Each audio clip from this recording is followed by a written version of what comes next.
Hello and welcome to episode 35 of Wait, we didn't clap. Shut up.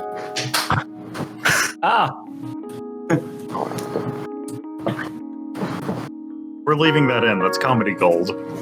Andrew. Hello and welcome to episode 35 of the Extreme Hardware Podcast. I hate all of it. And specifically not our listeners. I hate our co-hosts. We're just going to go with it. But That's a good doggy. He has a prosthetic eye. It's not even a googly eye. Oh boy. All right. I don't think we're even going to do introductions today. I think we're just going to run with this train wreck, and this is how it's going to go. That is the introduction. I want to pet the doggy. We can put the doggy in the thumbnail for the I got to meet several dogs earlier today, one of whom was very wet, and I got to pet him. He went for a swim. Why was he very wet? He went for a swim. Oh, okay. Where did he swim? Creek. That's probably disgusting and full of runoff. So, I wash my hands after that. But So going into our very first article today, Intel Core i9-10850K. You know what, Chris? I'm just going to let you run with this one. That's another dog. I'm going to save that. Oh my gosh. Oh, god damn it. Discord's doing that thing where, never mind. It doesn't matter. Right. So the i9-10850K, it's about what it sounds like. It's a new tier of i9. It's unlocked. It actually has the integrated graphics, hence the just K and not KF. Still got 10 cores. Intel is listing the tray price at $453 versus the 10900K, which is at $488. So how do I count? $25 less, $35 less. The only meaningful thing about this is that this is the first time since Sandy Bridge that Intel has released two unlocked CPUs that have the exact same configuration. Same IGP as the 10900K, same number of cores, same amount of cache, and so forth. I don't know. It's a very boring chip. It's not even like the 9900. Well, actually, I guess that's not strictly true because Intel also made the 9900KS and the 8086K. Never mind. I'm an idiot. Ignore what I said. Well, the first time they've done one that's a lower price, I suppose. I don't know. There's really not a whole lot to this that's exciting. It's 100 megahertz slower than the 10900K, across the board, base clock, every single boost clock, and so on. So I mean, that's just it then, right? It's slightly slower. Do you think that it is clocked like this because this is a chip that they could not vet to be the K SKU, or what do you think's going on here? Why does this thing actually exist? I'm not really sure because the 10900 locked chip, just basic lock chip, the one that Jack looked at, has equal or lower clock speeds than this. I really don't know. I mean, my only guess is that it is to compete with AMD.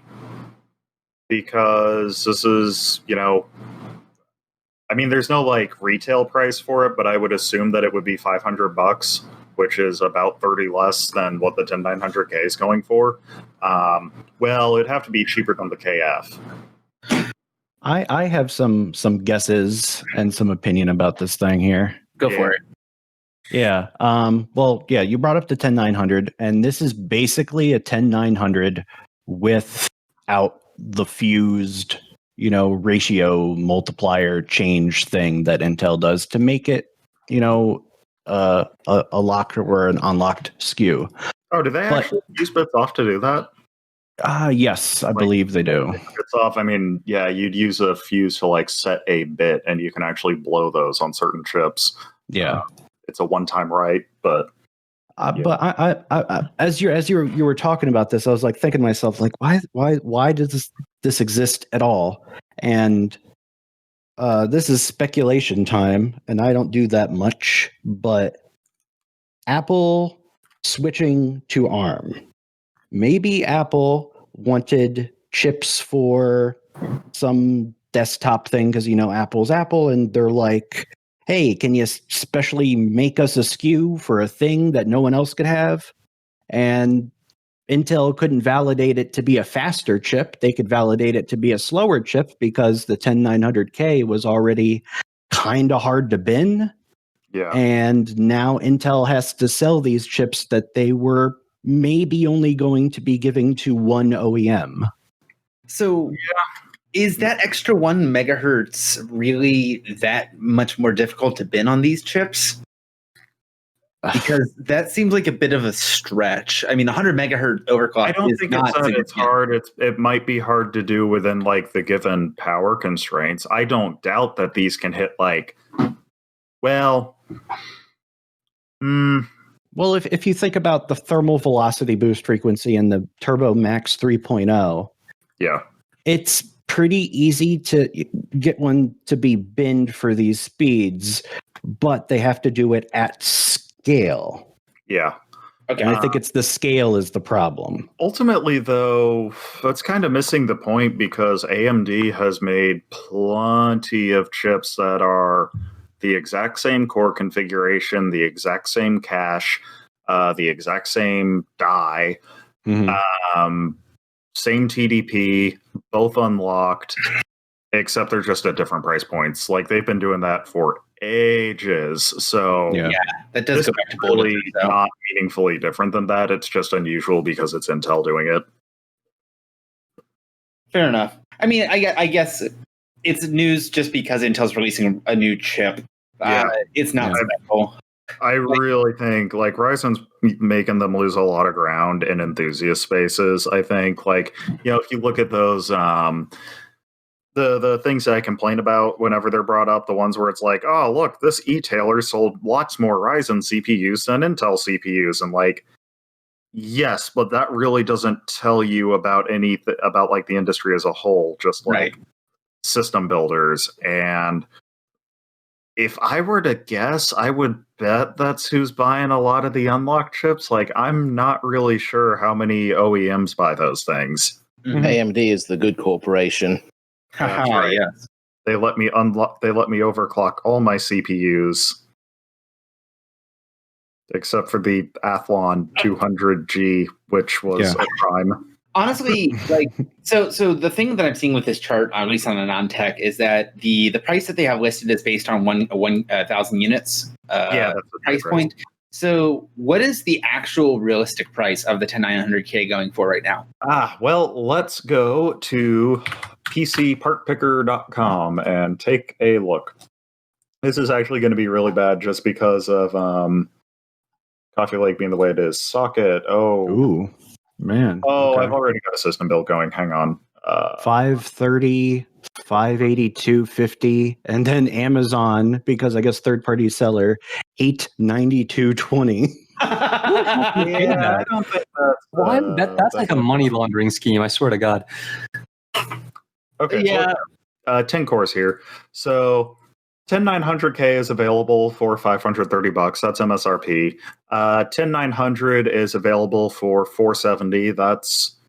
I think that's MSRP for the retail chip. The 10900 is $440 I'm seeing here. Yeah. How about the KF? Is the KF even available? $472. So what we're looking at then is about $50 to $70 increased. $30 to $50 over the tray price. Okay. 30 to 40 more like it. So we're probably looking at about $500. So maybe that's their take on this. Maybe Intel's looking to cash in on having a unlocked best CPU for gaming under $500 as their new advertising. Stuff. That's the only thing I could think of is that price point is a pretty important price point because, North American markets are just stupid and they have everything has to be under a whole number to be a good deal. Mm-hmm. And then 99, you'll get everybody. Yeah. So we have the best gaming chip under $500 is potentially something they're going to come up with advertising. How much was the 2500K when it launched? About I think 240. Damn. And for the time that was mid, that was not high end, but that was like high mid end. Well, yeah, but that's not even really a fair comparison because like this i9 SKU is the mainstream socket equivalent to what HEDT platform used to be. Or at least that's just I know that's a really bad comparison just due to the fact that they do technically have their HEDT socket, but they've made so ridiculously pricey to get onto that platform that the i9s are essentially considered HEDT. I need to yell at you for a moment. You're the idiot who bought the 8-core Threadripper. You have no right to talk about like how, ooh, look, it's pseudo HEDT. Meanwhile, you bought a 1900X rather than an 1800X. Okay. Two things. Because of the PCI Express lanes, which is a feature of the HEDT platform, Simmons, because the i7-3820 had the same amount of cores as the 2600K. The 4820K had the same amount of cores as the 3770K. Go back to Bloomfield. God, I don't remember the chip names. Was it the 920 and like the i7-865? I don't remember exactly, but like, no, it is not. It's not like, ooh, this is kind of like HEDT. No, it's really not. Okay. So basically what I was trying to say, first of all, number one, I've already beaten this dead horse enough, sorry, Frick, about why I purchased the 1900X. We're not going to go into that anymore because exactly. Simmons, you purchased it for the HEDT features, which I just explained that this thing doesn't have. Okay. Yeah. I understand that. What I'm saying is I feel like because HEDT wasn't as exorbitantly more expensive as we're seeing on current generation processors. I mean, it was maybe a 2 times markup over the mainstream line versus the 4 times markup that we're seeing currently. Well, yeah, that's because gamers are magpies and will buy any old shiny thing. And that's correct. What I'm saying is I feel like the i9 is slotted into a price point as to what classic HEDT used to be. I'm not saying anything about features. Oh, because yeah, quite frankly, the only feature that you're getting is additional 2 cores. Even then, a decent amount of that's going to be explained by inflation. Yeah, but even inflation doesn't account for the fact that the HEDT equivalent of the 2000 series Intel chips is nowhere close to the cost that we're seeing on the current generation chips. Like, it is so exorbitantly high compared to anything that we could compare to back when HEDT was still a viable platform. If you weren't going for like Threadripper or something along those lines. I don't know. I feel like the pricing of this is just so they can have something to fill that space. Oh, by the way, that no longer exists. Keep in mind that as soon as AMD released their FM1 motherboards and the associated APUs for desktop, technically AM3 Plus became their HEDT socket. The I don't like that. was HEDT. No. Here's the thing: is yes, it was. Technically, yes, but I don't consider AM3 Plus as HEDT. The closest thing that you had to that were people buying Opterons. More PCI Express lanes than X79, or as many as X79 more than X58. Okay, but let me stop you there quickly, because the more PCI lanes might be true, but the features that the Intel platforms offered before PCI lanes was much broader than what AMD offered, and much better. USB 3, gigabit NICs, well, that doesn't audio mean interfaces, SATA controllers. Intel had access to way better third-party vendors for the onboard chips than AMD did. So AMD had to put more lanes on because they knew that users would need to add add-in cards to be able to get the same amount of actual flexibility and usage out of their platform. Well, that would be true, except 990FX was the only one with more lanes because the rest of them just had I think it was 22. Right.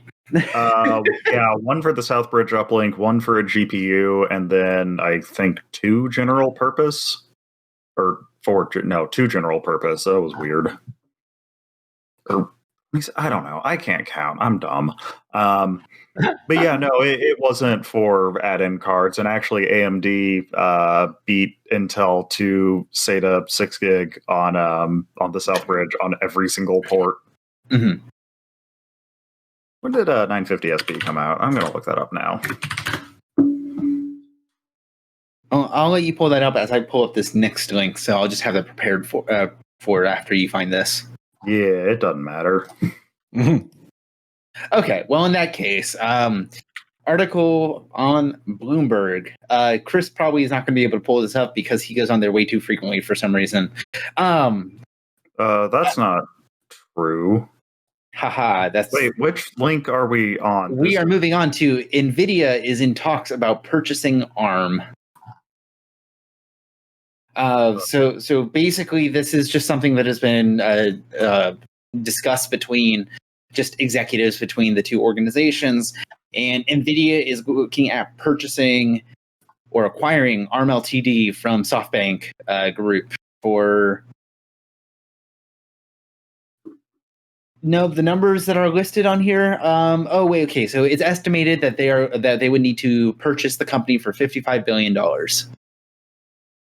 Yeah, there's no way in hell this is actually going through. If it does, then ARM is just dead. I don't think so, because what ARM brings to the table for a lot of their processors is very unique. I mean, a lot of data centers. No. I don't think you understand. This isn't about like technology. This is about business, and Nvidia doesn't usually play nicely with their acquisitions. I mean, frankly, most corporate takeovers are like this. It's buy the company for their IP and then lay off everybody because you're just a parasite and you exist to destroy things. I actually hope ARM does fail because I just bought an x86 Mac. So actually, you know what? There's not a whole lot to talk about the Nvidia ARM thing. Hey, Drews, do you want to talk about your MacBook purchase and what your immediate plans are? Yeah, it's my fault. Yeah, I bought a brand new MacBook Pro, the 16-inch one, and I'm going to install Vista on it. Nice. And is this to go along with your 50 iPhones that you own? Yeah. Oh, okay. Just making sure. Yeah, that's why I bought the MacBook, is so that I can pair it up with my iPhones. Simultaneous notifications for everything. Well, no, because he's installing Vista, so that's all going to break. Oh, yeah. Well, obviously. I actually want to move on. I will skip this next article. We'll go on to the Giga Leak. Jack, I'm going to let you just run with this. Yeah, sure. So the Giga Leak with the Nintendo things and the source codes. There's a lot of crap in there, and it's all really neat. So I would just like to interrupt. Some of the crap there includes beta builds of Pokemon Diamond and Pearl, which means we got beta build Regigigas sprites. Yes. But real quick, do you actually want to go into detail about what the Giga Leak actually consisted on? Because I don't think we talked about it on here yet. Yeah, sure. I mean, I'll just read what it says in the doc here that I linked. Perfect. Yeah. You got Super NES, Mario Kart prototype stuff. You have source code for what game is this? I don't know what game this is. Some college basketball game, the sequel to a college basketball game. You got, I don't know what this is. Something. You got Dr. Mario 64. You got a whole bunch of Star Fox stuff. You got uncompressed voice clips from the Star Fox 64. Do a barrel roll. Yeah, I will link that to you later. We got Animal Forest, which is Animal Crossing 64. You got Mario Advanced Game Boy thing. You got Mario Kart stuff. You have a whole bunch of Zelda Ocarina of Time, Majora's Mask, basically source code. but a lot of it is zeroed out, and the code, nothing's actually in the files, which sucks. You got a whole bunch of Yoshi stuff. You have like games that were going to come out but never did for the Super NES. What were some of those? Let me pull that up here. Who is that guy? I can't see your folder. Yeah, I know. Making me log in. It was like a terabyte worth of week, wasn't it? Jesus. 20 gigs once you compress everything. I was gonna say like 1 terabyte from SNES era is. Oh, but okay, so yeah, It's like every Super Nintendo game 50,000 times over. okay, so that's fair. I mean, all I knew that the number was very high because 20 gigs of just raw data from that era is huge. Yeah, it's Well, you said there's uncompressed audio in there, so that can take up a lot. Yes. Yeah. Well, and then there's also like the original. I was looking at the files in a hex editor to figure this out. It's like Adobe Illustrator 8 or something, which is like files for the manuals for Wave Race 64, the N64 hardware, Star Fox for Super NES, or I actually don't know which one, Zelda Ocarina of Time and Super Mario 64. Those are pretty cool. But yeah, the unreleased games for the Super NES, that's neat. There's one called Sleep, which was, the code is called Sleep, but the Nintendo game was called Blackout in all capital letters. And it was a game where you led this character along who was like sleepwalking, and you had to use the Super NES mouse to click things that would try to, get at the character so he could make it towards the goal at the end of the level. Isn't this like essentially how Junkbot works? What's Junkbot? It's a game. It's an old game from Lego.com where you just have a robot that walks back and forth, and you have to keep him out of danger and build structures so he doesn't like kill himself and goes the right places.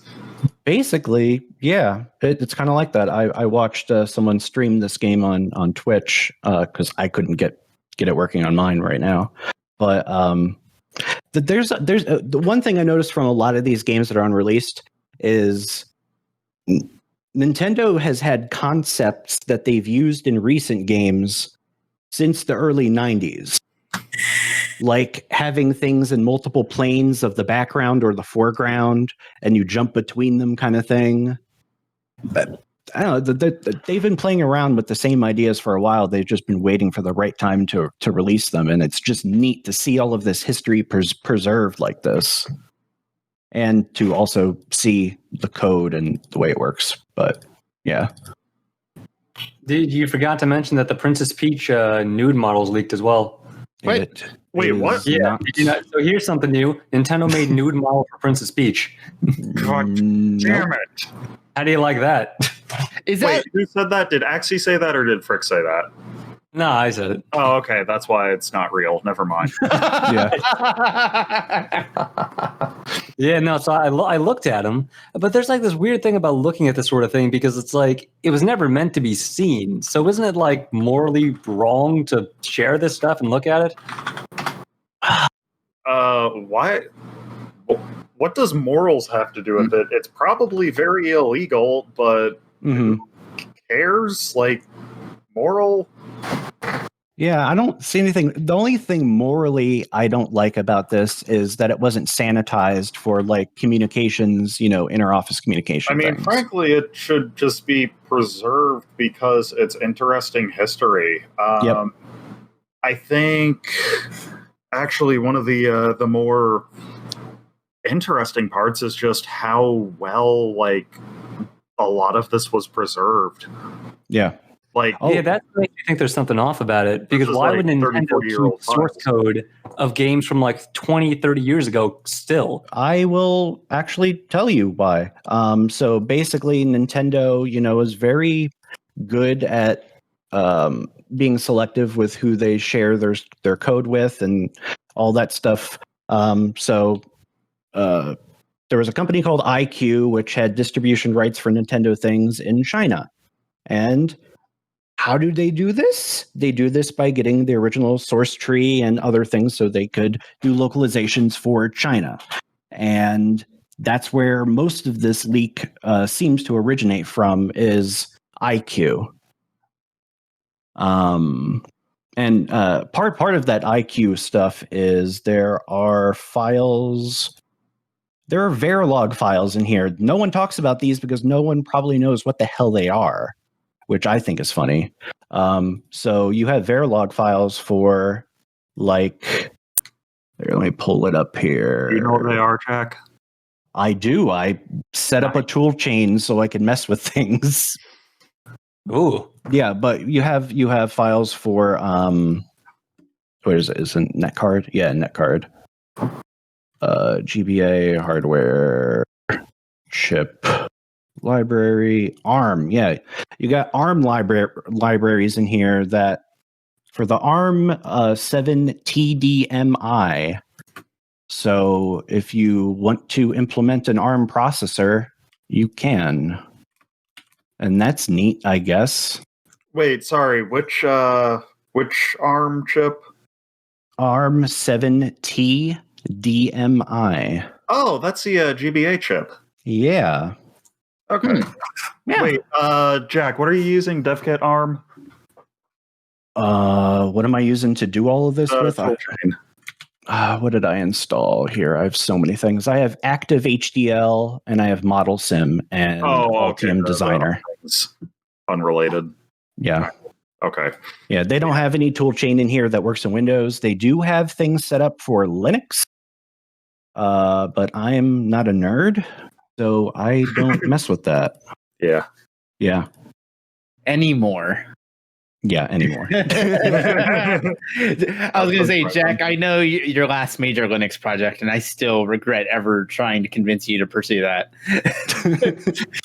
For context, so back when Jack was getting into a folding at home team with myself and a few others, he was going really diehard into doing folding at home optimization for Zen processors, because just the scheduler for folding at home is not good.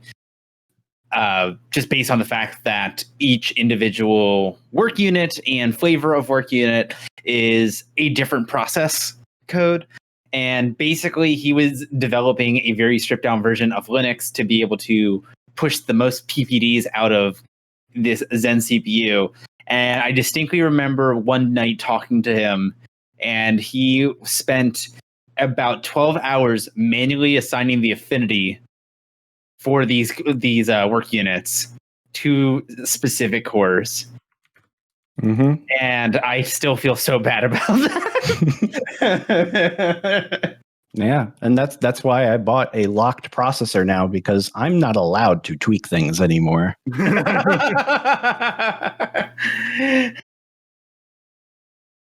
yeah, Giga Leak. If you don't have any morals, download it and look at it. It's neat. Mm-hmm. Yeah, I mean, in general, I think most people are just. I mean, if you look at the actual contents of what this stuff is, there's so much of it. You're going to be finding new stuff for the next couple of months at least, right? There's so much that hasn't been discovered yet. Yeah, I'm going to look up the Diamond and Pearl beta sprites because I don't think I actually have. There's Regigigas, of course, and I saw Probopass as well. Oh, yeah. Probopass is amazing.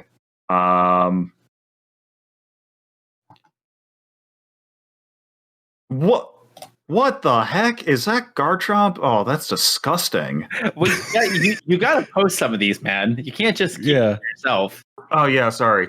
Well, I guess one of my main questions. Post them for all our podcast viewers. Is this Nintendo Leak? Is it mostly first-party Nintendo titles, or does it include third-party stuff as well? There is some third-party stuff. There's entire official Nintendo ROM lists, just a whole directory of, I think, like all the Game Boy games or something. I don't know, but like the official ROMs that like probably what they use and they put into, like the, I don't know, Wii Shop or whatever the kids are playing these days. Ooh, yeah, I wonder. I'm hugely interested in the history of games that didn't make it to the platform they were originally intended for. Mm-hmm. Like Animal Crossing being supposed to be on Nintendo 64, along with the Bigger Harvest Moon, Yeah. And then you have games like Custom Robo and Golden Sun that only ever existed really on one proper generation. I'm annoyed at Animal Crossing. They removed the guns. Okay. That's very like, of you to say. Then also the other side, like the whole preserving the source code. I can see where it makes sense for Nintendo with their first party stuff to preserve as much as possible for Virtual Console, because they've always had the idea to have their old games in their new games to keep that spirit going.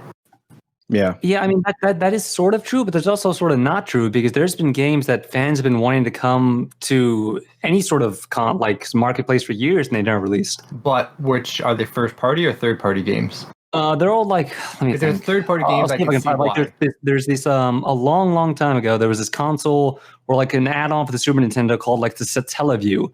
And it had exclusive levels that you could only access by having like a satellite beam in these levels while you're playing Zelda at a specific time. And those levels have never been released. Well, and people have been clamoring for, like, hardcore Zelda fans have been asking for that for a long time. Nintendo just won't do it, even though they easily could. The Game Boy had that too in Japan. There was a bunch of levels for a bunch of games that you had to have the cell phone adapter.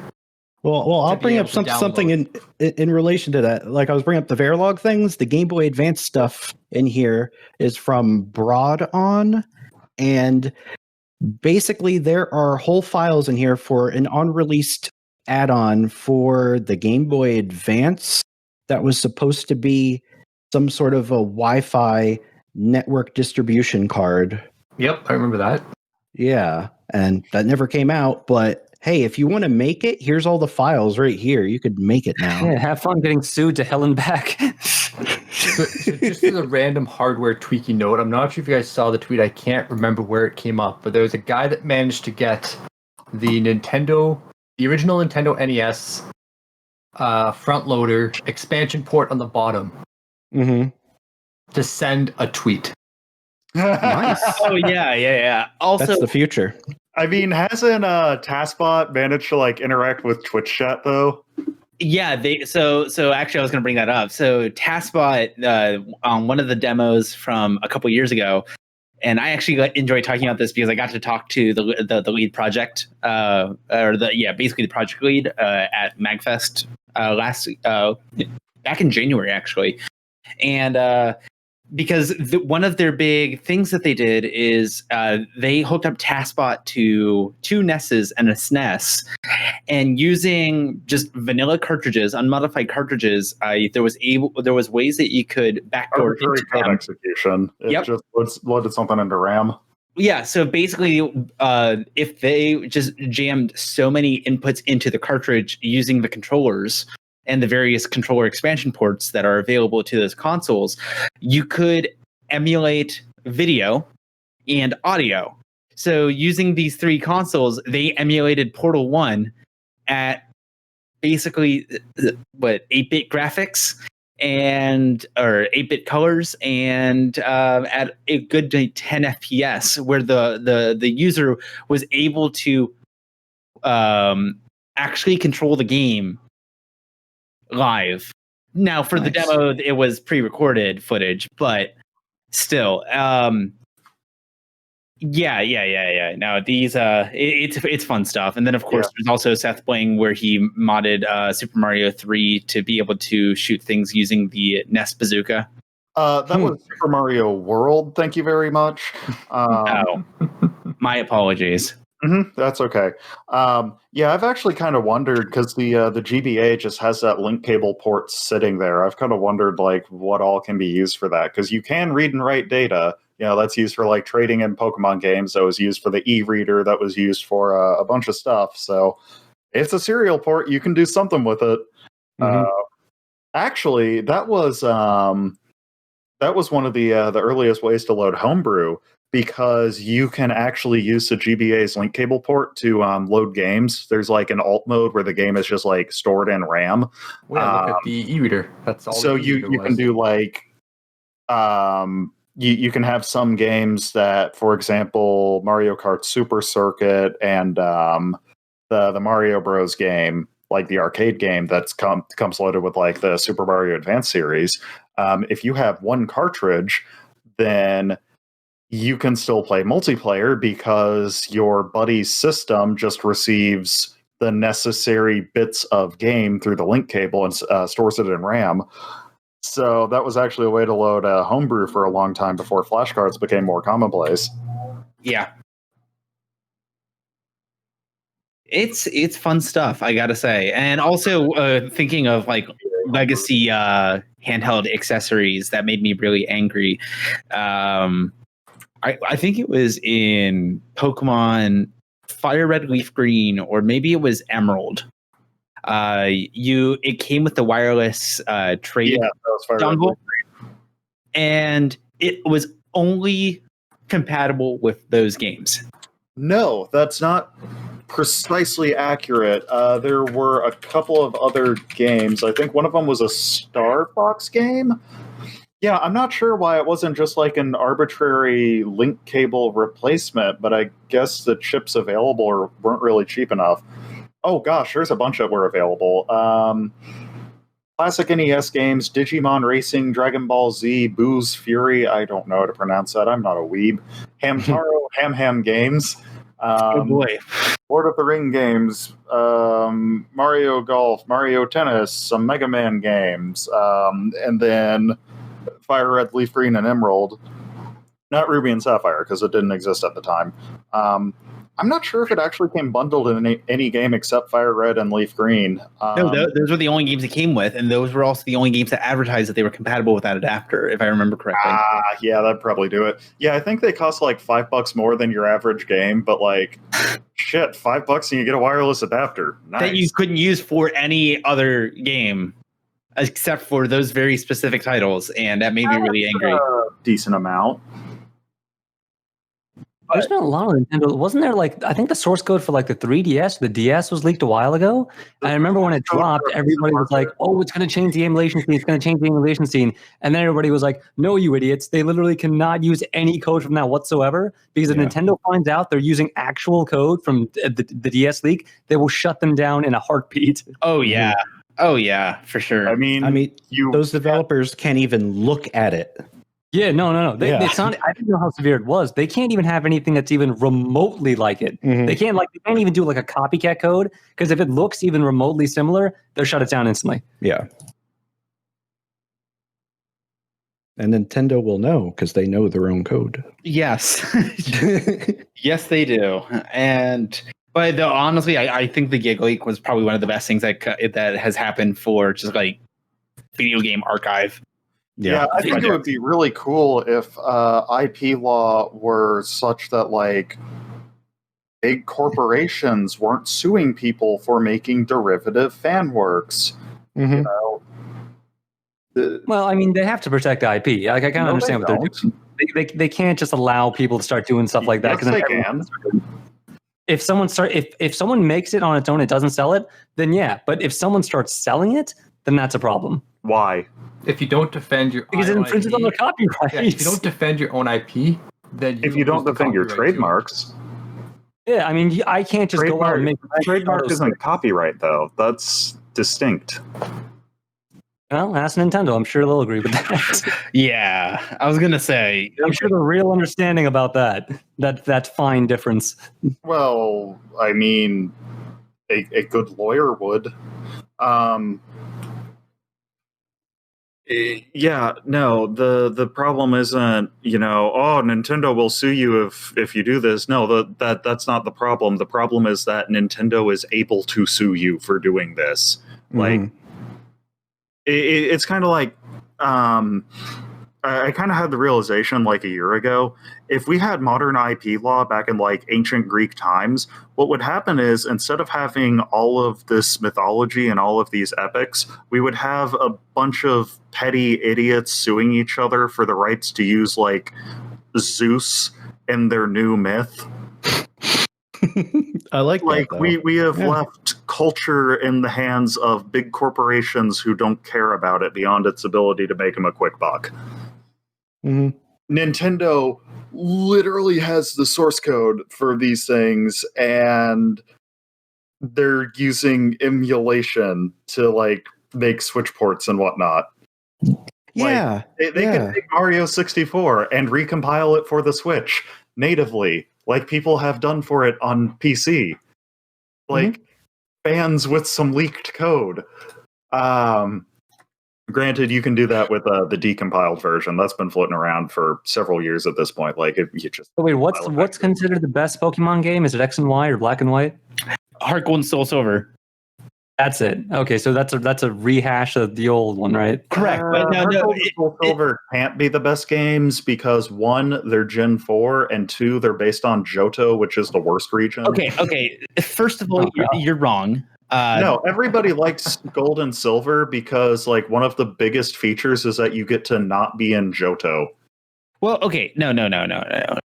Here's my stance on it. Is, in my opinion, the best region is Hoenn. Gen 3 is best gen. No ifs, ands, or buts. And then from a technical perspective, second best was probably Gen 4 with the alternate dimension in Platinum. Whoa, they figured out their handheld has 3D rendering support, so they made a dumb thing. Listen to yourself. Hey, I enjoyed it. It was very enjoyable. No, you just like your gimmicks. No, I will defend Heart Gold and Soul Silver for the fact that was the one version where they implemented all of the best features that they had in the past, which was, well, I suppose, full support for the entire national dex, which is dead in current generations of the game. They also had the Pokemon Follow feature, which they finally brought into Sword and Shield through the paid for DLC. I just looked it up. I looked up to see what the best selling one was, and it was Red and Blue. Okay, well, no, because you didn't say what was the best selling. You asked what was. I know. I just wanted to see what the best selling was. Oh, it was obviously Red and Blue. Yeah, like quite a bit apparently. Like Jesus, like 60 million. Yeah. Also, the biggest example of why you need to quality control your games before they go to market. Yeah, they had to re-release Red and Green as Red and Blue because Green was not very good. Well, I guess they just added Blue. Yeah, that was a mess.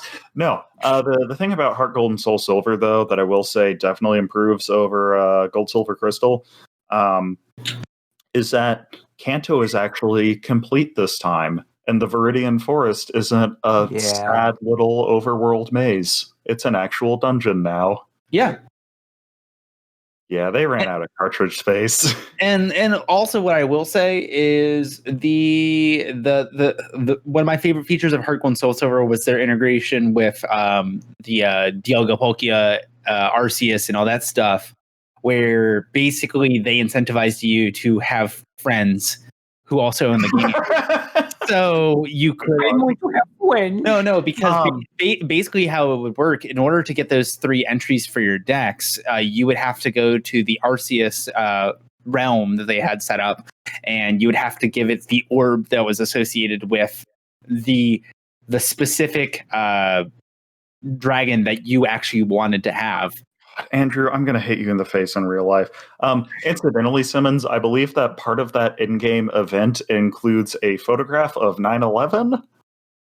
Oh, nice. Yeah, it does. I do remember that. Is that actually 9/11, or is that just something? No, it's close enough that well, the internet wasn't developed enough for people to completely lose their crap like they do these days, but it was pretty close.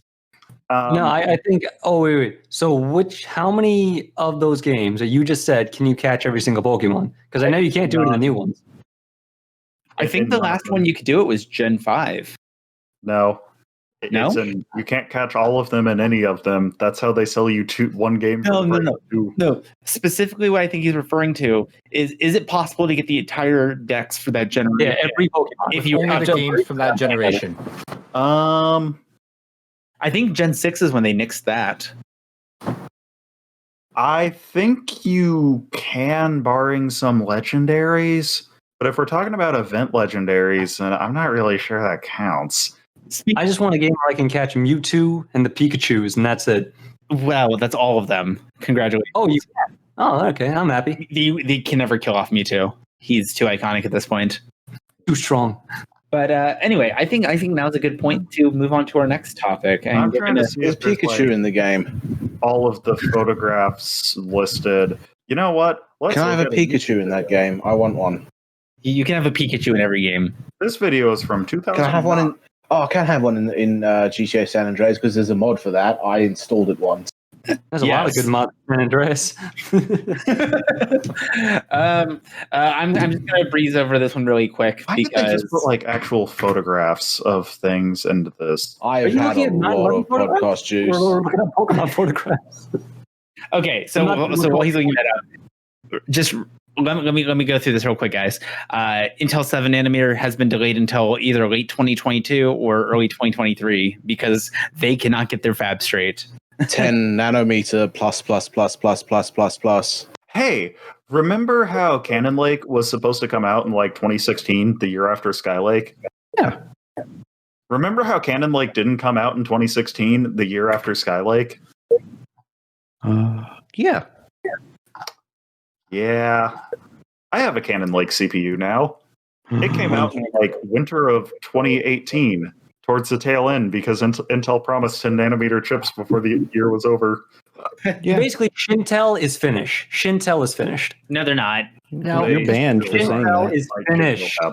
quick question done. for everyone here. Who here is tired of the fact that Intel is still using lakes as their very unoriginal naming scheme? Well, It's Who brand. cares? They're going to keep doing it because it's recognizable. That's all it is. Well, These Is are it though? code names anyway. 'cause, like, I follow tech to a certain extent, but can I go back and tell you what order the lakes came out in? Not a chance in hell. You've got That's because you're Skylake, weak. you've got Skylake, then you've got KB Lake, then you've got Coffee Lake, then you got Cannon Lake briefly, you got Amber Lake, you got Whiskey Lake, you got Giant Cum Lake, you got Comet Lake. I've got Whiskey Lake. You got whiskey dick.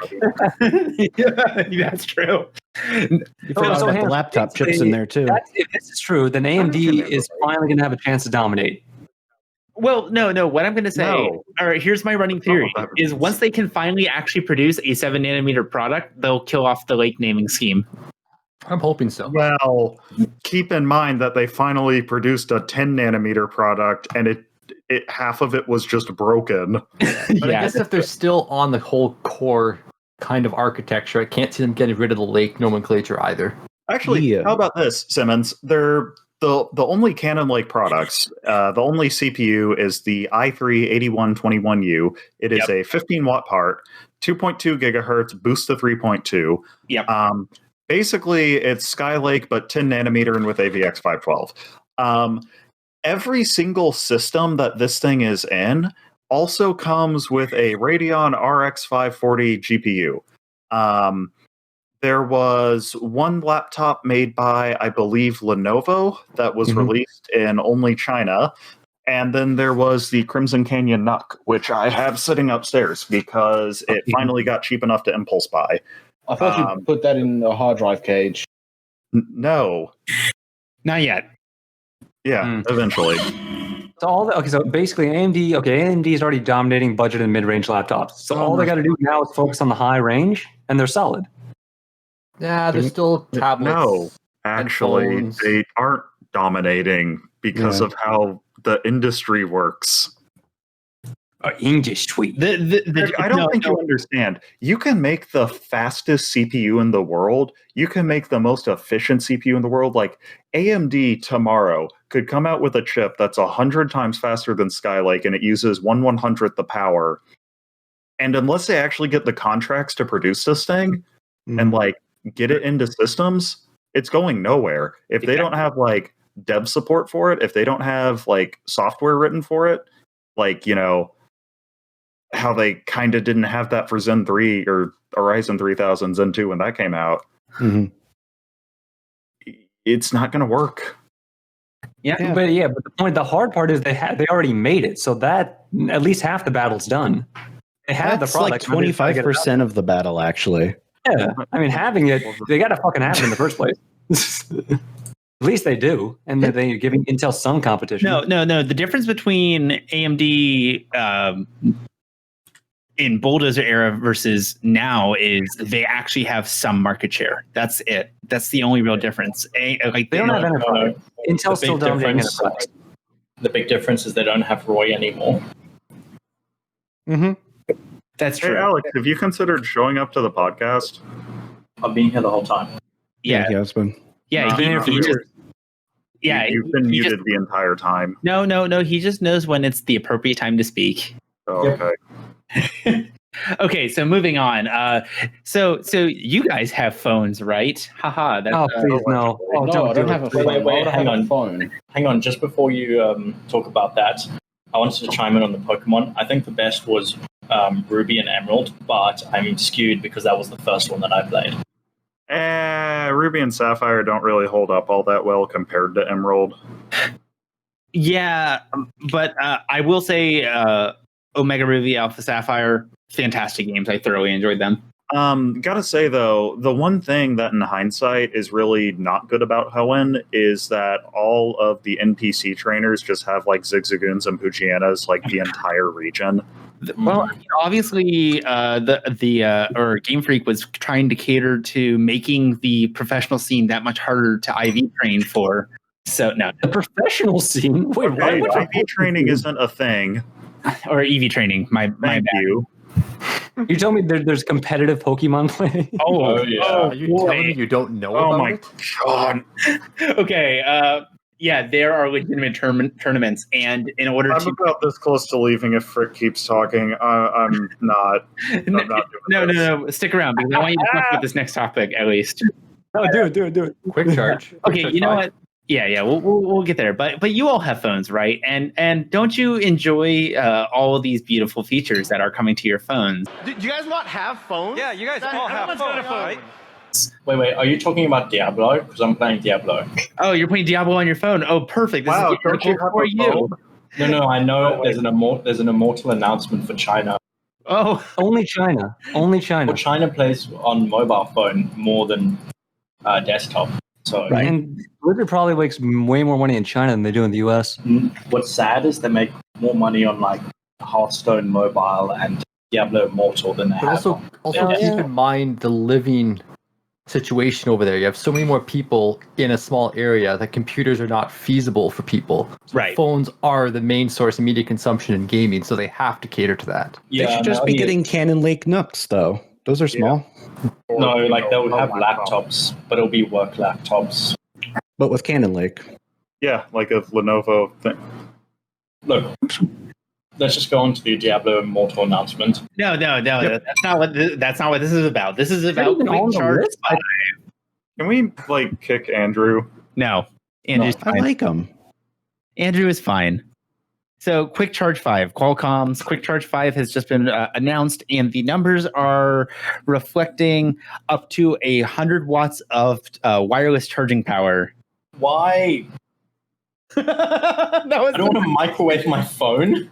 I mean, didn't you know that the fastest way to charge your phone was to stick it in the microwave for about 30 seconds? That's right. iOS 8 added that. So this That was a one fun 4chan thing. as People- an electrical engineer is that They the made fact that my 13-year-olds Pixel destroy their 3 phone. at 10 watt wireless charging already gets uncomfortably warm to pick up after Well, a I don't charging think this session is for 15 wireless minutes. charging. For Also, anything more than 10 watts wireless or anything more than 50 watts into a battery that's small is going to be Yeah, generating that thing's gonna so explode. much okay, heat. hang on. So first off, Axie, that's a good point. More than 50 watts makes it get too toasty. This is using a 2S LiPo, Yep. so 50 watts per cell. Yeah, so actually, let me go ahead and read the specifications. So the numbers that they're providing are based on a 4,500 milliamp hour battery with 2 cells in a stacked configuration, allowing it to simultaneously charge 50 watts per cell. And they're saying that the charging efficiency is 70% higher than Quick Charge 4 and 10 degrees Celsius cooler than Quick Charge 4. Yeah, but 10 degrees cooler than 100 is still fucking hot. Hey, doesn't matter if it's designed to run at,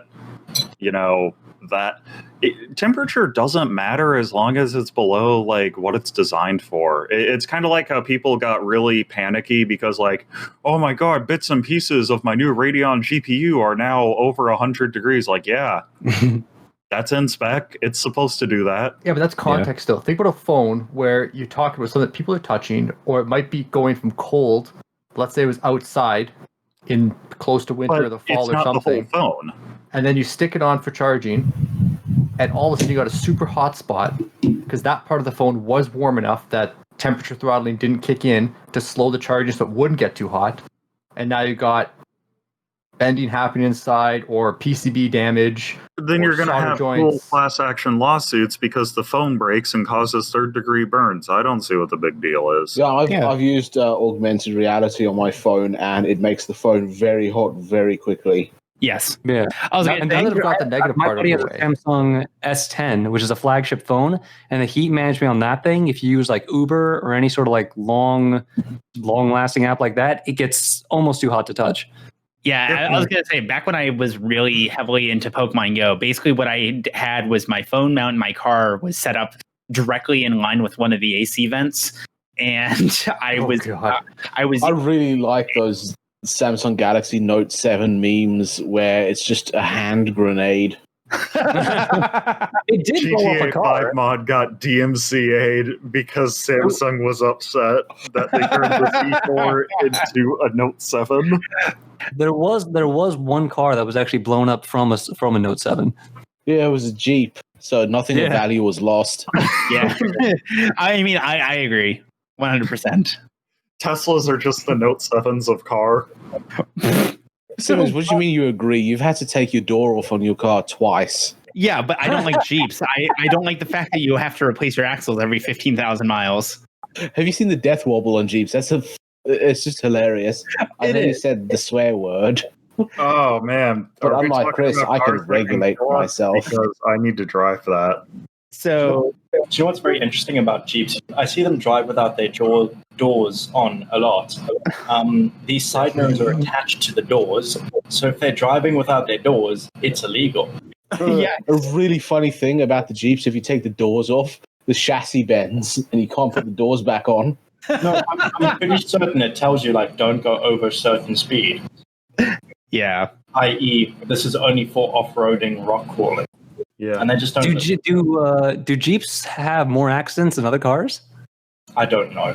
I don't think it's mostly driven by Kyle, fueled on Monster Energy. Some dude like sticking Mountain Dew into the gas pipe. Here's my NOS engine. That sounds like something I would do. Yeah, that does sound like something you would do. I'm glad you're self-aware. I just put NOS in the gas tank. I don't know what's not going any faster. So you don't know how to work light bulbs, so yeah, you probably would.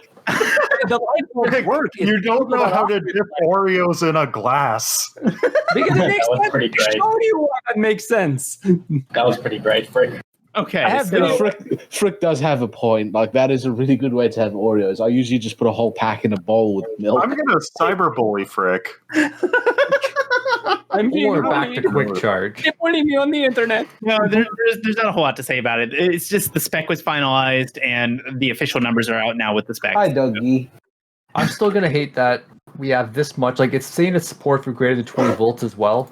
I'm just thinking of all those really shitty braided cables that people buy. Oh, that God. They're going to have a phone charging at whatever is 24, 25, whatever voltage, 30 volts, whatever. And that is now a legitimate shock hazard. No, dude, actually, braided cable. It'll never go above 100 watts because that's the maximum allowed by airlines. Hey, Andrew, shut the Yeah, up. that's watt hours. Stop swearing. It's rude. Stop interrupting me, you alcoholic. No, I'm not. It's juice. You're making Jack's job very hard. I don't care at this point. Wow. Not very nice. Wow. I might be very drunk, but at least I'm not making Jack's job harder. Yes, you are. No, you're not. He's not. He's making Jack's job harder because if he would shut up, I wouldn't be sweary. That's not how that works. You can't blame your behavior on someone else. It's just like it's your fault that I bought a 2,400 pound laptop. Yeah, good. I hope you go bankrupt. Who buys a laptop that weighs 2,000 pounds? That's just stupid.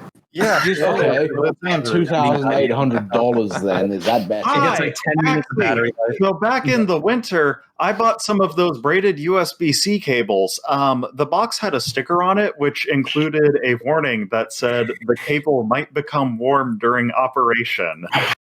Or not to use for quick charge, except that's like really small letters in the quick charge guide that no one reads. It didn't say anything like that. It just said, warning, the cable may become warm, as in our cables are so bad that they're resistive heating elements. Now, see, in the audiophile market, that would be called a high quality warm sound. So that's what you want. I hate you, but you're right. But all right. That's how I warm. I don't have any tubes, but I got these hot cables. Oh, that was the best. Yeah, you just wrap your power cord around your amp to help warm it up faster. There you go. Inductive heating at its finest. Yeah. Oh no. So yeah, I think though that, and the thing is, like, people have done some tests, and like I think it was the last quick charge standard. It's like, all right, so we just like thrashed this phone, like charge it as much as we could, like 250 charge cycles, and the battery only dropped to like 85% health, and that's using like. That's not regulating temperature. That's using the fastest charging speed possible, and it only dropped to 85% health. Or capacity, whatever. So maybe it's not accurate. However, I still can't help but shake the feeling that quick charge standards for phones are being developed in part because it will break your battery, so you have to buy a new phone because this industry can't survive if people aren't buying annual phones. I was going to ask about that. Yeah, this doesn't actually change the principal way that these batteries work, right? You can't charge it to 100%, and you can't charge it to let it die 100% to zero. Like that'll still mess it up, correct? 100% is very arbitrary. Like, yeah. For some lithium cells, it's going to be 4.2 volts. I think some of them you can push up to like 4.35, and then 0%. You know, maybe you're going to cut it off at 3.6. But some people who get into like RC car racing will drop it down to like 3.3, 3.2. Have you seen those electric go-karts? A lot faster. But yeah, wait, cynical. Let me ask you this: is it worse for you to charge a battery all the way to capacity, or let it die all the way? Well, that's going to be handled by the phone's charging circuit and firmware. It's still a tough one to answer because it depends if fully dead still means that there's still 20% and it hard shuts off until you charge it, and if 100% charged according to the phone is actually only 90% to allow for that little bit of overcharge when it's smart charging or something else. Oh, so they planned for that already. Yeah, but if you look at a straight lithium cell, like 18650s that people make like their DIY power walls and stuff, then yeah, for sure, charging and discharging those like below 5% or above 95% capacity is probably going to kill them super fast without proper battery monitors in between all the cell stacks. Because keep in mind, Frick, there are already like dedicated circuits, including like entire friggin' microprocessors and in charge of like charging I don't know words. Okay, so just basically this: if I leave my phone charging overnight for like 8+ hours, that's not going to harm it. No, not with today's phones. That's what I wanted to know. And nowadays, they even have cutoff circuits, so it stops charging once it gets to 100%. And also, they can usually switch over to just being powered off the USB port instead of being powered off the battery and like continually being recharged. Oh, that was actually a problem with the original like Mac Portable, I think. I don't remember what it was called, but it was like Apple's first laptop, quote unquote. MacBook. Yes, thank you, Andrew. It used a lead acid battery, and it was powered by the battery. And once the battery became like permanently dead, just because, you know, lead acid batteries will make lead sulfate over time, it would no longer work even if plugged into the wall because it had to use that battery. Modern devices tend to be smart enough to be A-okay without a battery, though. Oh, by the way, just for funsies, I don't know if any of you guys have seen the Energizer phone. I'll put a link in the chat for you. This is an 18,000 milliamp battery on that thing. That's and this actually thing like that's a heckin' chonko. It was a monster. Honestly, Frick, you know what? We talked about this on the last podcast that we did together. I remember that. Honestly, that thing was like disappointingly low capacity. Just like look at how thick that is. That's like 5 or 6 entire phones, and it's only 18,000 milliamp hours. Yeah. Like, that should be 30, 40,000. I guess it would have to have like heat sinks because you can't use the back of the case anymore. And it's probably like an padding. SSD with over provisioning. They over provision the battery. Extra padding too as well, and extra provisioning. So your 20% spare capacity now is a lot more. Instead of using 4 cells in series, I use 5 cells just so I have some spare voltage. I'm going to touch on this next article really quick because there's not a lot going on with it. Garmin was DOSed within the past week, and they're claiming that no user data was lost. But so many systems, including airlines and boats, use Garmin GPS and navigation systems that was actually pretty significant. They were ransomware. Does that include bicycle computers? Because I got a Garmin bicycle computer. And that was affected. Oh. But they paid the ransom and they didn't wipe the computers after. So they did it the bad way. I mean, is that really what they did? Yeah. Yes. The bad way at like, they didn't wipe their own computers after. Yeah, that's bad. Yeah. They could still have something on there. I actually wonder how accurate the Garmin computers are, because it said I did like 1,700 watts on my bicycle once. Probably you did. Yeah, because you're nuts. I mean, honestly, that doesn't sound out of character just based on what we know about your biking habits. Yeah, your legs are swole af, dude.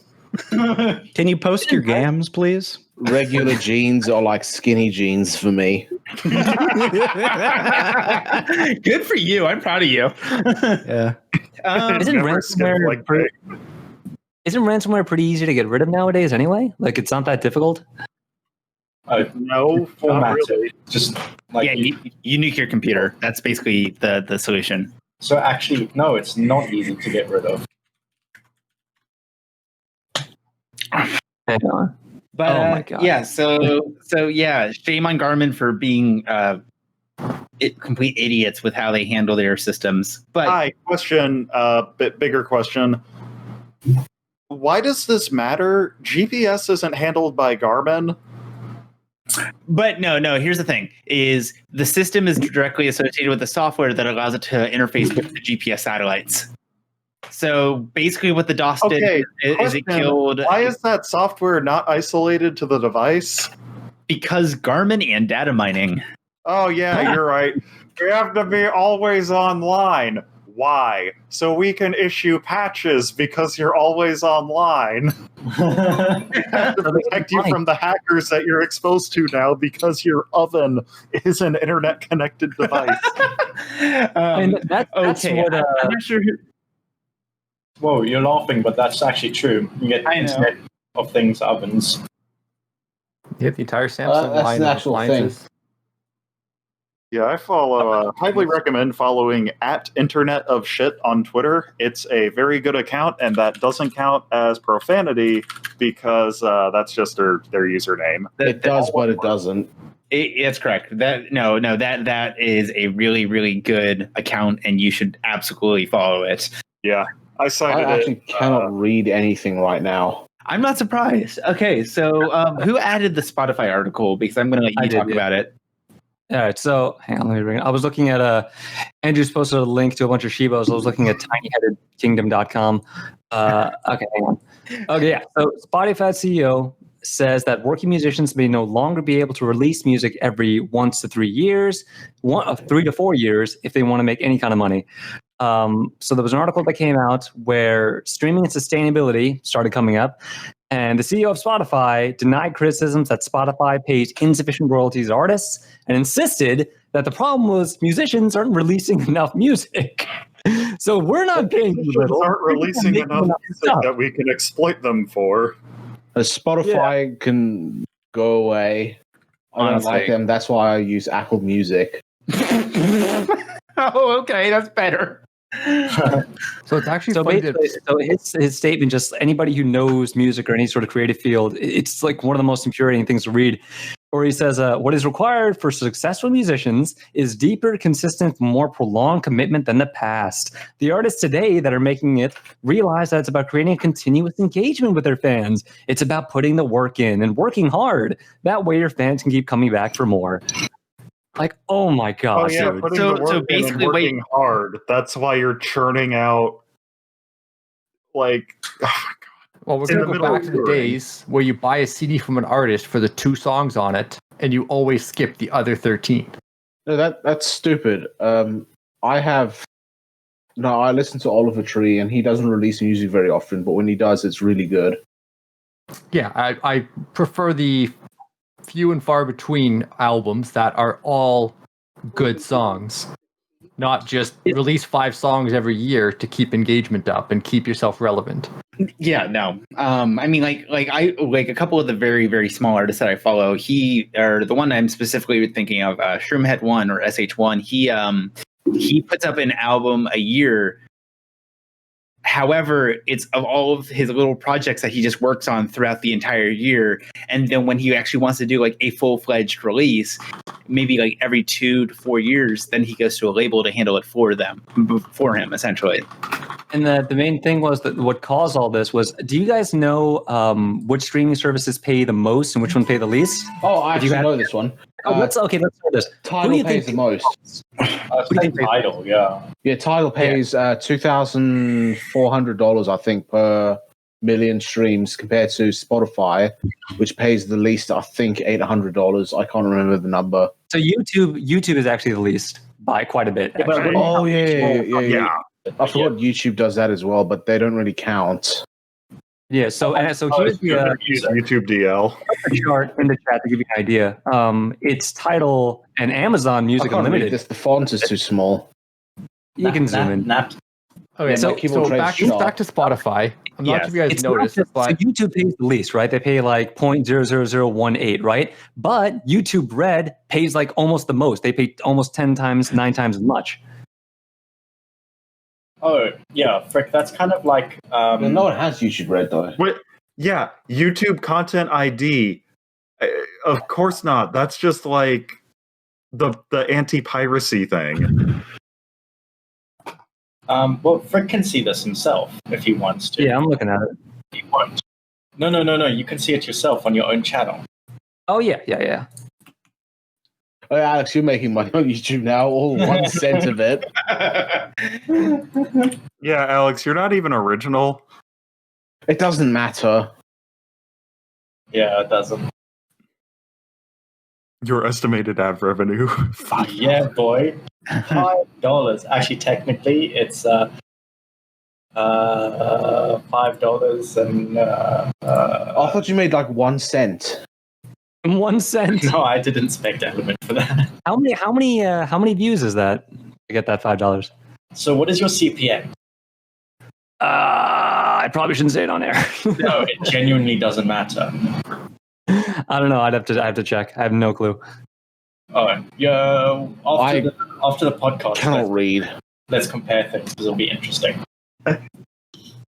Okay, so actually, did you have anything else that you wanted to say? If you want to compare things, I'll go get my tape measure. Yeah, so I just reinstalled the Windows 10 on a brand new SSD, and much to my surprise, Spotify now comes pre-installed or automatically installed once your Windows 10 connects, and through Windows Store, just download Spotify and Skype still. I really hate that. The fact that I have Candy Spotify Crush on my computer makes enough money that they can pay Microsoft to include them as the default app, but they're complaining here about other things just baffles me. Yeah. Actually, fun thing, just speaking of like Windows Update and automatic install, so the Cannon Lake NUC is upstairs. So the problem is I am using my old Razer mouse with that system, and I haven't connected to Wi-Fi yet because as soon as I do, Windows will dutifully search for... No, it's worse than that. Windows will dutifully search for installed devices and will download drivers for it. And what Razer has done is told Microsoft that they have a driver. It's not really a driver. What it will do is on like every every reboot, it will dump some software into program files without the user's consent that runs on startup and makes a splash screen for, hey, download Razer Synapse pop up. Oh, not just that, but the update. I think they got told off for this. I'm not very sure. But if you have one installed, even if you get rid of that, the update gets pushed, or Synapse gets pushed through Windows updates because they flag Synapse as a critical security software. Oh, that's right. They did that as well. Yeah. I'm never buying Razer ever again. I got rid of my Razer keyboard. It's completely fine, but I was like, I hate this. Every time I restart my computer, it's like Synapse pop up, and I'm just like, I don't want to do this. So I got rid of my Razer keyboard and I bought a Ducky. Because a Ducky is it's a keyboard with normal drivers. I thought you were given the Ducky keyboard by... I will never give Razer my money again. Technically, this was a gift, but I did. Also, I told someone I bought a MacBook Pro, and they told me I was an idiot and I should cancel it and buy a Razer laptop. They're probably a Linus Tech Tips fan. Yeah, honestly. Well, if you're a true LTT fan, you need to get a Dell XPS. Oh, no, if you're a real LTT fan, then you know. No, shut up. I told my mom that I bought the MacBook Pro, and then when she asked how much it was, I said it was £2,400, and she said, "You're a fucking idiot." Wait, why didn't you just lie to your mom and say, "Oh no, it was like £800"? She's like, "Oh, wow." That's cheap. Because it doesn't matter. She's not paying for it. I am. Yeah, but she's gonna be disappointed, didn't you? She's gonna be disappointed. Alex, disappointed in me anyway. Alex, why do you want him to lie to his mother? Andrew, can I talk to your mom? Lie to Chris, you lie to your mom all the time. Okay, Alex, the difference is I have made it perfectly clear to my mother that I will lie to her when it is convenient for me.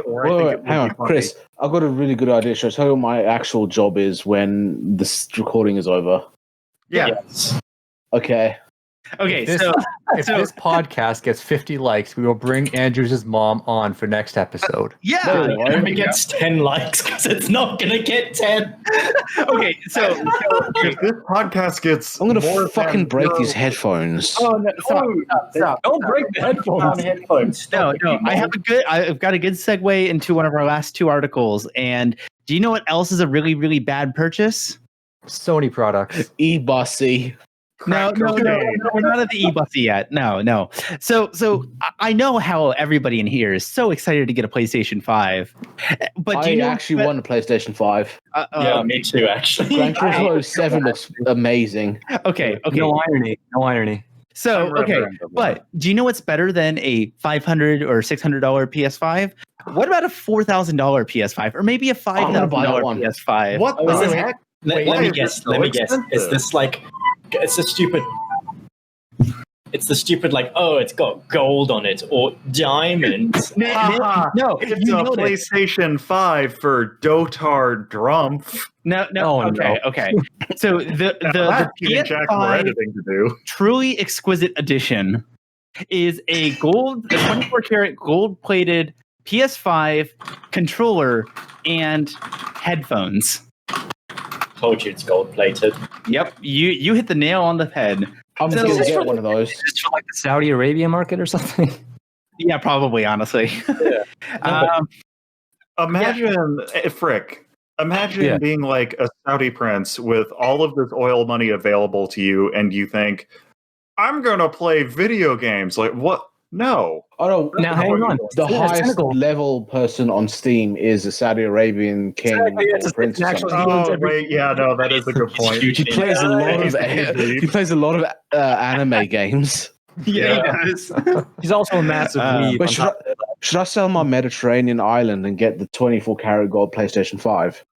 No. So, quick question about the Xbox. The 24-karat gold PS5. I'm not buying an Xbox. Yeah, what about it? Does it come with the drive at least, or is the digital-only version? The image that they use in the article shows the drive. That's good. So here's the thing. This is one of those things that seems ridiculous, but the truth is, people have been wanting gold-plated versions of products for a long time. There was a company called Vertu, VERTU, which exclusively made gold feature phones. I put a picture in the chat. Gold feature phones. Oh, yeah, the most hideous thing on the planet, but they sold for like $20,000 each. Yeah, the cool part about gold is that you can pound it out really thin, and it's also not that expensive if it is thin enough, which means it's a really good way to just take lots of money from rich people. Yep. I had 50 kilos of gold taken. By the way, from Andrew, me. I'm sorry, but just real quick, Andrews, by the way, the same company made a $35,000 Ferrari gold phone. Yeah, Oh yeah, I remember that one. And it's sold out. Lamborghini one as well, and blah blah blah. But The Ferrari, also, I hate Ferrari as a company. I like their cars, but I hate them as a company. I would never buy one.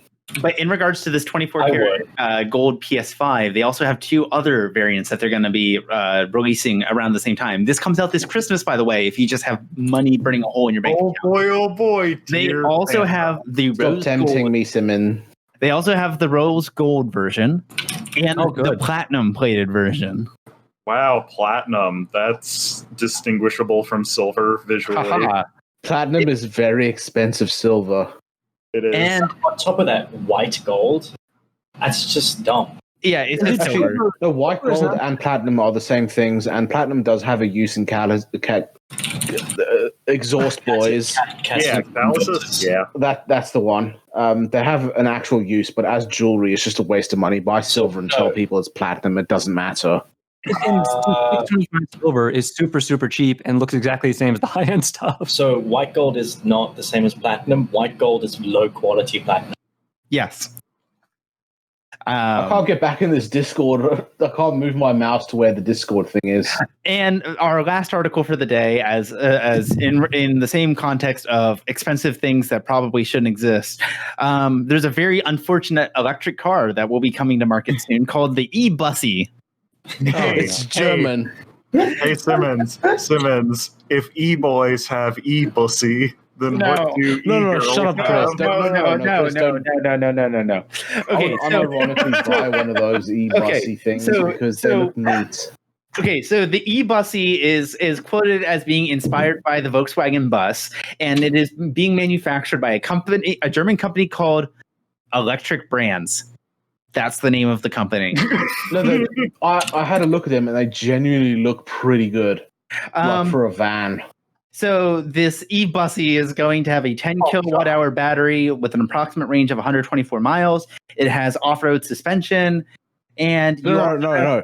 It can have off-road suspension because I actually looked into it. It's an option. It's pretty neat. Oh, okay. And then you also have the option to upgrade it to a 30 kilowatt hour battery to allow it to have a range of about 373 miles on a single charge. Wait, if it's inspired, shut up, Chris. If this is inspired by like the VW bus, can you put like a Porsche engine in it? I saw someone who put a Porsche engine in a VW bus and they floored it, and it was hilarious. Oh yeah, those things are absolutely great. But look at how the in-hub electric motors are rated at 20 horsepower, but 737 foot-pounds of torque. The 20 horsepower isn't enough. The torque doesn't matter. Torque is just horsepower by RPM or something, or it's the other way around. I don't care. The other way around. Horsepower is the use. Torque is just horsepower for when you're not moving. Right. No, Also, well, keep in mind it's not actually that heavy. That's the Bravis logo. They're going to get sued for that. Yeah. But also, yeah. I wanted Bravis. I'm going to see how much they are now. The estimated weight of this vehicle is going to be somewhere between 992 and 1,322 U.S. pounds. I don't believe that's going to be impossible. the entire thing. I think that's like the chassis. Because if the whole thing weighs that much, a gentle breeze is going to flip it over. No, it's not. It's just that's not possible. Like the batteries alone are going to weigh probably that much. I didn't hear what you said. How many? That's just stolen the design from the Honda E. Wait, hang on. 30 kilowatt hour battery? How big is the battery in a Tesla? It's like 4 times the mass. Actually, no. An interesting thing Tesla's done recently, because I looked this up. They only have one model for the Model S now. They used to have like 4s, like 65, 80, 90, 100 kilowatt hours. Now it's only 100 kilowatt hours. And you can get the long range model, which is the 100 kilowatt hours, but it's limited in power, or you can get the full performance for like $20,000 more. Mm-hmm. and it's exactly the same thing, but it can do more power. Yeah. Anyway, Wait, how long do you have to replace these batteries? Because they got to start dying after like a couple 100,000 miles, right? most say 10 years, but It depends on how much you use it and how much you charge it. It's like a phone or a laptop. I honestly think they're going to be fine because we have some very early electric cars that are doing okay. They're obviously going to degrade, but they're not going to just die. I think the true test will be with early model Teslas. Though. Okay, hang on, guys. So forum post about the Tesla Model 3 battery. It gets about 168 watt hours per kilo. So at 30,000 watt hours, that should be less than 200 kilograms, about 180. A fun fact about that Nissan Leaf: I went into a Nissan dealer once, and I talked about my Lexus, and the guy there said, "I don't know anything about cars. I just have a Nissan Leaf because it costs less than I pay for my phone." Right. No, like I appreciate the honesty. Like he just straight up said, like, "I do not care about cars. I just sell them." Yeah. Yep. At least he's honest. But a couple other things to note about this e-bussy is the base model is going to start at 15,800 euros or 18,525 US dollars. Or the max, the most expensive version, aka the camper variant, because they just removed the back portion of the vehicle and put on this weird bolt-on camper. The max cost will be 28,000 euros or 33,000 US dollars. I really think this thing is cute. Like, just look at it. It's so adorable. I'd hug it. Simmons, please tell us your favorite part about the e-bussy. What's your favorite e-bussy, Simmons? I like the name. And that's all we have for this episode of the podcast. I really want to have a Brabus. Talk about e-bussy in the extras. Are we doing an extras? Chris, you should talk me out of buying a Brabus. Simmons or Andrew, you should buy whatever you just said. I should talk you out of buying. Okay, real quick. What's a Brabus? A Brabus is a Mercedes, but it costs a lot more, and it's got a lot more power. Oh, buy a Mercedes then. That's far more affordable. Well, no, because the Brabus has like double the power. With the Volvo and the Lexus. Oh no, I'm selling the Volvo in the next couple of weeks. Oh, good. Yeah, so you can replace it with a Brabus. So I'm actually probably going to replace it with the BMW 5 Series. I haven't decided yet. What year variant? The E60. Okay. I want to get the 530i because it's got an inline-6 and it's naturally aspirated. So wait. Is the Brabus just a smart car with a hard top roof? That specific one is, yes. Someone down the road from me bought one. I nearly said a bad word. They're a moron. Why don't you buy that new that Dragonfire Mercedes? This one right here. I'm going to try and click on the link. What is that? It's the Dragonfire Mercedes. Oh my god! Is that leather? I really like the styling of that. Well, not that specific one, but that like era of Mercedes. But the electronics are made of. No! Don't ever buy one of those Mercedes. Okay, the wire looms are made of. Like the insulation is made of biodegradable material, and it will break, and it will cost. It'll be cheaper to buy a new Mercedes than it would be to fix it. Yeah, I really like that generation of the Black Series they did. They're very aggressive looking cars. Oh, there's someone down the road from me that had one of those, and he crashed it. Wow. Nice. So before I close out this recording, does anybody have anything they would like to say? Oh yeah, I'm really annoyed at some guy down the road from me. He had a Vauxhall Monaro VXR, and I wanted to buy it, but he sold it to someone else, and he has the same person. No, this is a different person. Wait, Andrew, there's only like 3 people that live in your area. I don't know how many people could it be. 300. They are all farmers. They are all very rich. They have a lot of money. He had a Vauxhall Monaro VXR, and I wanted to buy it. I didn't tell him, but that's sort of my fault. He sold it, and he now has a BMW M2, and I'm annoyed. You should slash his tires. No. Someone actually did that with his Vauxhall. Oh, Chris, you had something you wanted to say. Oh, yeah. I'd just like to say that Alex is an idiot and wants an S2000 for some reason when he should be getting What do you mean for some reason? It's a really good car. It is. It's not. Yes, it is. It's got an electric steering. It's a Honda. So? That's like the worst Japanese brand. No, Chris, if you lived in a place where they built Hondas like Coventry, I would tell you to get a Honda. Okay, Chris, I'm going to call you out because you bought a Corolla.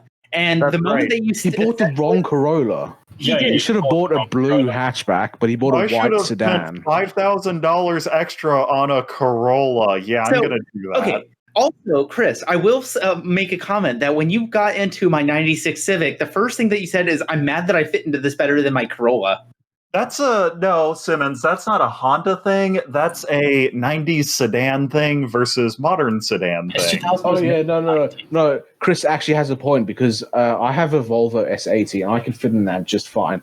I went into a Volvo deal and got an S90 and it feels like the windscreen is like 8 feet away from you. It's terrible. Yeah, I don't. That's why I'm going to try to acquire an AE88 or AE92 because both of those are Corollas and they have pop-up headlights. No, Chris, get a NA MX-5, and what you should do is you should put. Oh yeah, I'm technically cross-dressing in that picture. No, Chris. What the fuck is going on there? Whoever said that, you've distracted me and I've forgotten what I was going to say. I should get I propose getting an AE88 or AE92. Oh, no. Yeah. No, you reminded me. Get an NA Miata and make it the initial decolors, but instead of putting Japanese writing on the side, put Korean. No, actually, Andrew, I have thought about this. I think the funniest thing to do, get a USDM AE88 Corolla, California compliant engine, like all the emissions dealt with, left-hand drive, just all the trimmings there. I put Fujiwara's tofu shop on the left door in in Korean, and I just insist to weebs that yes, I drive the anime car, completely deadpan and slightly smug. Do an NB up. NB Miata because it doesn't have pop-up headlights. Don't even go up. Yeah. But don't forget the JDM Leaf facing forward. Get in contact with Superhead. Superhead knows Turbo Tom, and buy his NB Miata, which has a V8 in it, and then do it in initial decolors. Yes, Andrew, with Korean V8s and V8 swaps. So I got an idea. Okay, hold on. This is good for extras. We will be doing an extras recording. Oh, hang on. I've owned two V8 in that cars. case, I have to. I don't care. Okay, that's real quick. Go run your errand. Axie, do you have anything you want to say? No, that's a really good idea. And this one we'll do an extras for next week. Yeah. Okay, hang on. Can you please explain something to me? No, not yet. Yeah, let's do it in the extras. Any closing thoughts from anybody else who hasn't been talking? This Mercedes is staring at me. I need to close it. And on that note, goodbye.